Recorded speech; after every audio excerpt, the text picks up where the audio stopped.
kajiwa kasiraro wonten ngaji-ngaji wonten kolom rekapi Waradin sawageng dumadi para sepuh bini sepuh yang aji sepuh dalam kasukuan ingkang ganggung maestuti dateng bapayaning kautamen yo ingkang tuhu binudi katur dumateng Bapak Ibu Pangasta Praja ingkang babat pustaka adil wonten ing dusun tutup dhuwur menika dalah padam-padaming kawula dasih linangkung kunjuk dumateng para pamirsa budaya para seniman seniwati ingkang dalu menika tansah kebak ing kabagyan tuhu tansah kebak bagya kamulya dan sumangga langkung rumiyin tansah kula dherekaken mangastu puja kunjuk akan raos suka syukur wonten ngarsa dalem Gusti Allah Subhanahu wa taala ingkang sampun kepareng hamiraken kegiatan tuwin kawilujengan satemah kula lan panjenengan sedaya waget makempal manunggal kanthi winantu ing kararjan wonten nari kalodhangan dalu menika kula sak kadang saking keluargi ageng komunitas seni sadar budaya netepi timbalan dawuh saking kadang wanawung krida nenggih dherekaken mengayu bagya regengaken swasana kanthi ngaturaken saos panglipur ingkang awujud beksa ananging sakderengipun ambuk bilih ing samangkeh anggenipun kula sak kadang ngaturaken beksa kirang satata wonten babagan solah wiraga wirama tumrap wirasa estu kula nyuwun agung engsih jala niki pangancama pekaten ingkang saged kula aturaken salam budaya salam rahayu sadar budaya kawiwitan.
Solat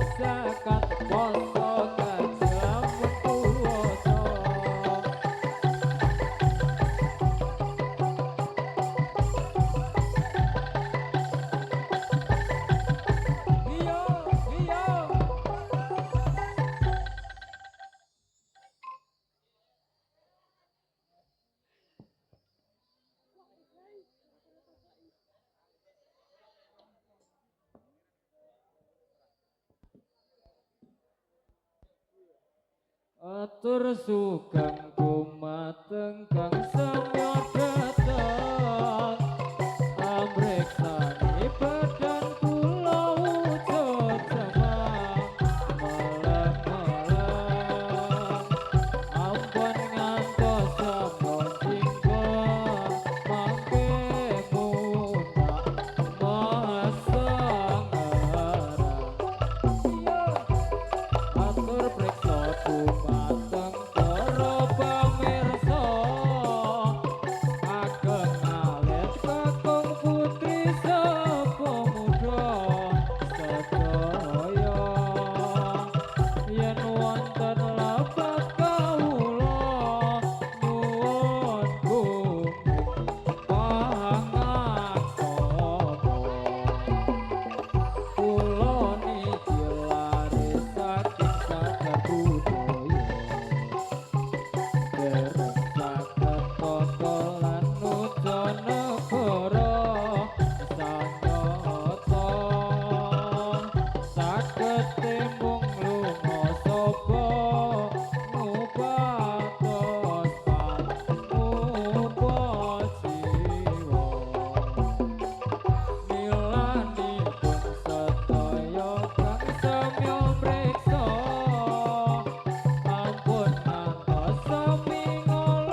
sadar budaya.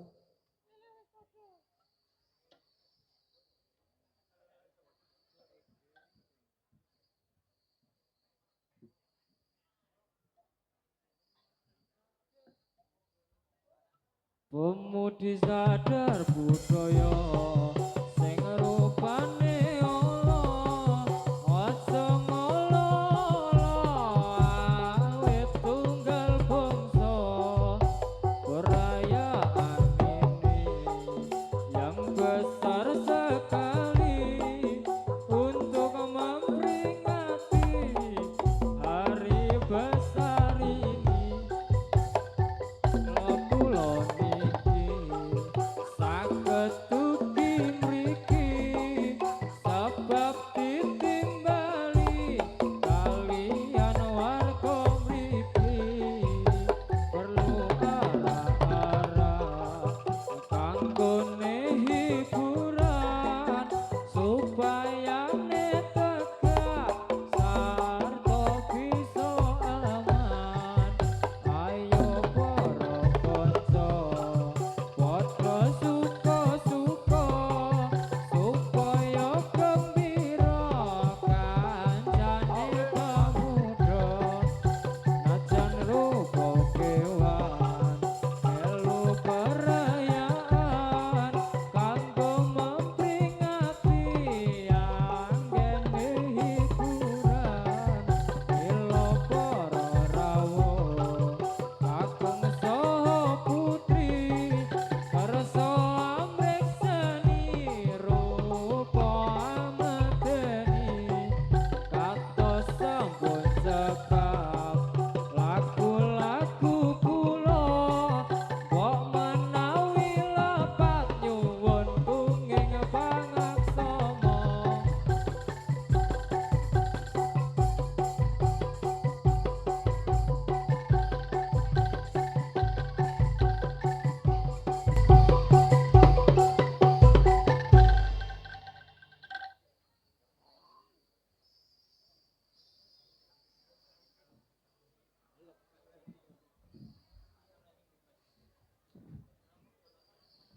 Nggih, setunggal lagu requestan dari Mas Eri Susanto dari Gondangan. Nggih, angin wengi.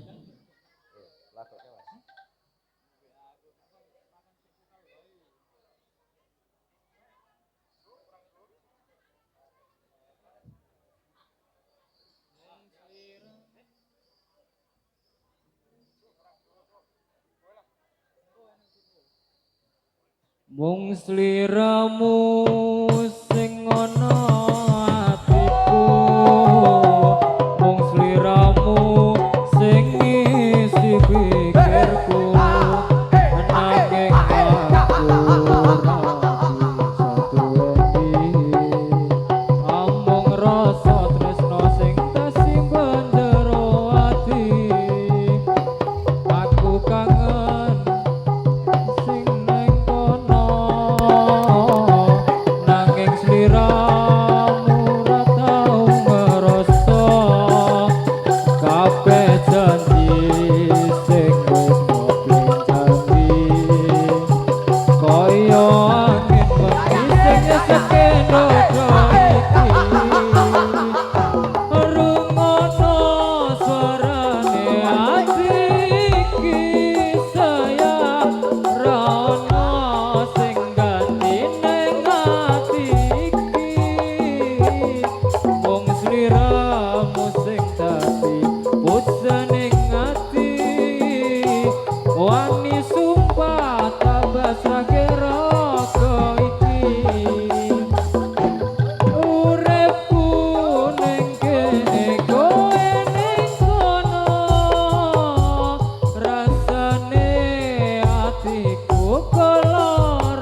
Pada bulan Rajab, bulan yang besar sekali untuk kewajiban umat Islam memperingati.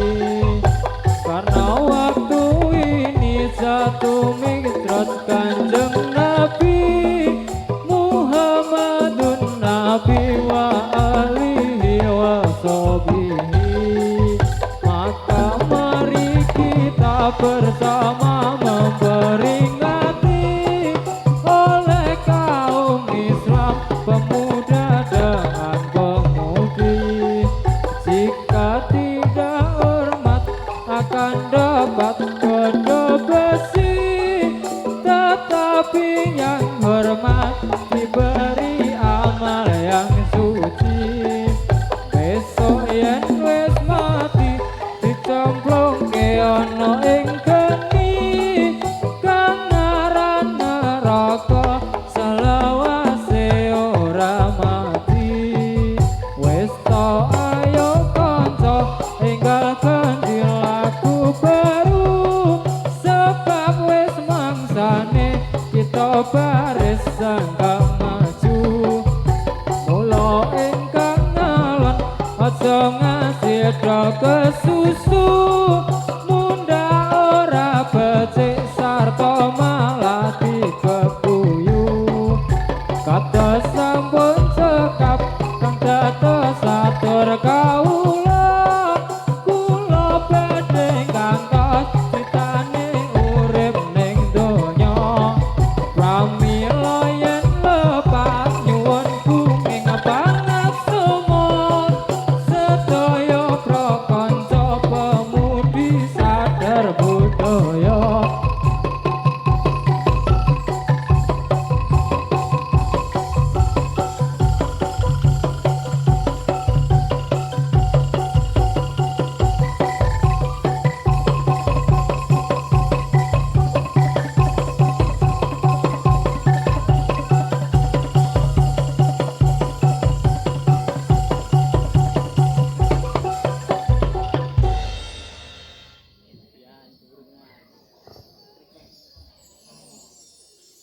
Nunggang rasa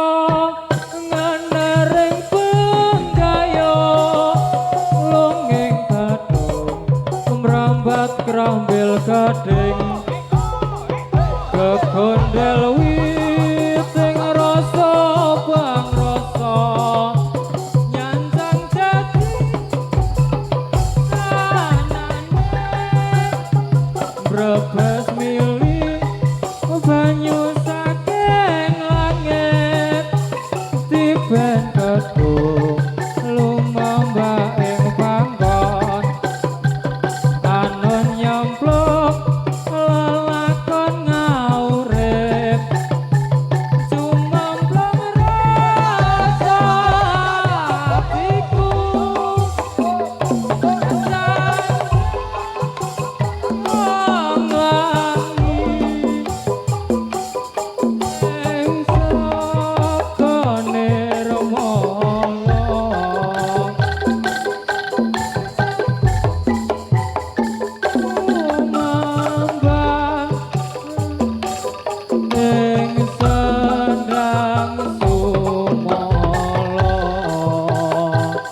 solan salin slakane manungsa empat papat sasola bawane.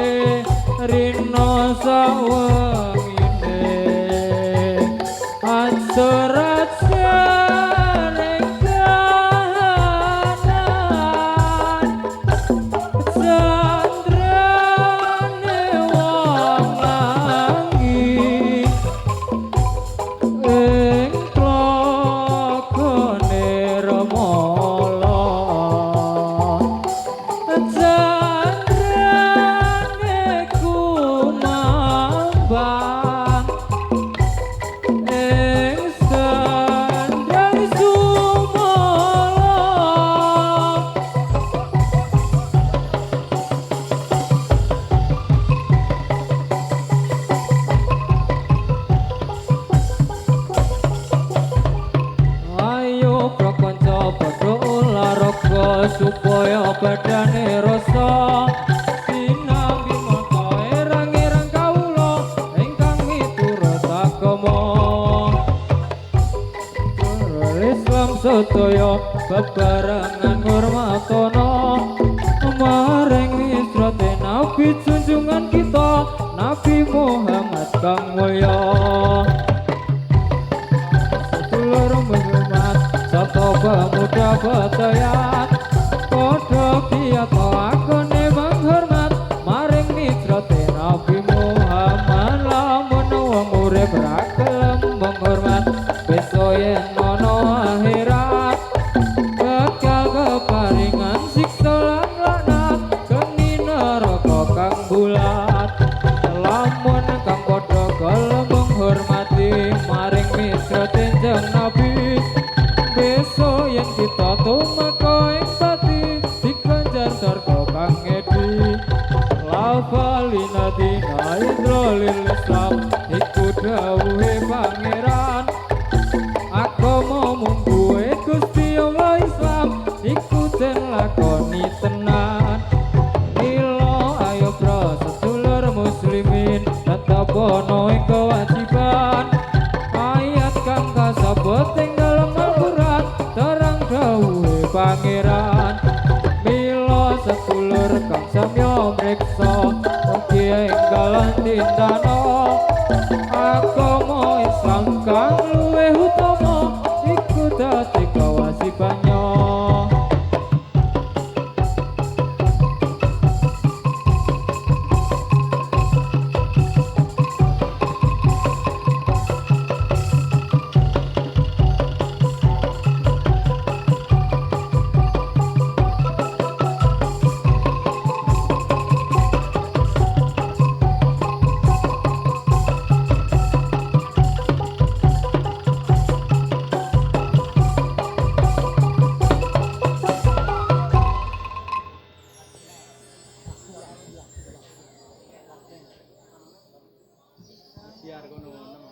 Cik lu tes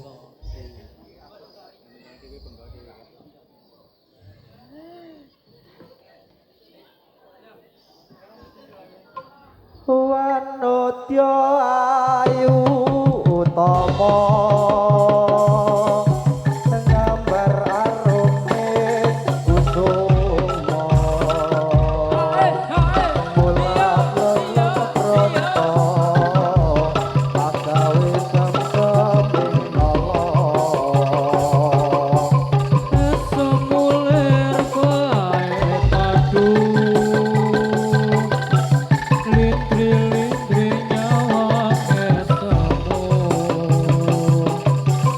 dasar lendir kuning nganggo kerasa